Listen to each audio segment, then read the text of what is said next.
Sur ce salon, nous présentons deux exclusivités mondiales. Il s'agit premièrement de la 380 ECB 16 tonnes. C'est la plus grande flat top de notre gamme. Elle coiffe donc une gamme de ECB que nous développons depuis plusieurs années. Et elle présente plusieurs particularités dont nous sommes relativement fiers, qui sont en fait le montage facilité d'un point de vue du poids des colis. Donc il faut savoir que cette machine aura un colis maximum de 7 tonnes 4, ce qui est exceptionnel dans cette classe. Avant, les machines faisaient souvent 10 tonnes au niveau du colis le plus court, le plus léger. Ensuite, vous avez une deuxième contrainte, était le transport d'une telle machine, puis c'est une très grande machine en fait. Et donc elle se morcelle en petits morceaux qui permettent d'aller sur des camions et être au gabarit routier. C'est très important pour la logistique, pour le montage.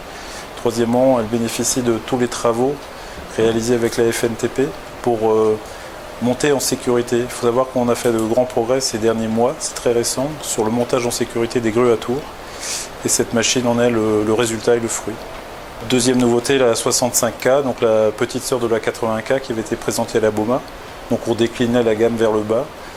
Donc cette machine est de 40 mètres de flèche, l'autre c'est 45. Et ces machines ont la particularité d'être exclusivement en deux brins et bénéficient de toute la technologie des grues à tours qui sont descendues en fait dans les grues à montage rapide, donc micro-vitesse, amortissement du ballon, toutes les fonctionnalités des grandes grues se retrouvent dans les petites, et en particulier le deux brins, ce qui n'était pas le cas avant.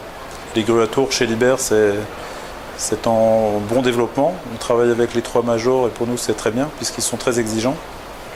Leurs attentes permettent de faire progresser les produits dans le bon sens, puisqu'en France il y a une véritable culture de la grue à tours et en particulier de la flat top. Donc fort de ce succès, on retrouve nos grues un peu sur tous les chantiers. En particulier l'an dernier, on a vu le Stade de Lille, on a vu le chantier Confluence où plusieurs bâtiments se sont montés, et encore un musée en ce moment. Et également le pont Bacalan qui va franchir la Garonne et qui occupe de grues pour faire des tours de plus de 80 mètres de haut.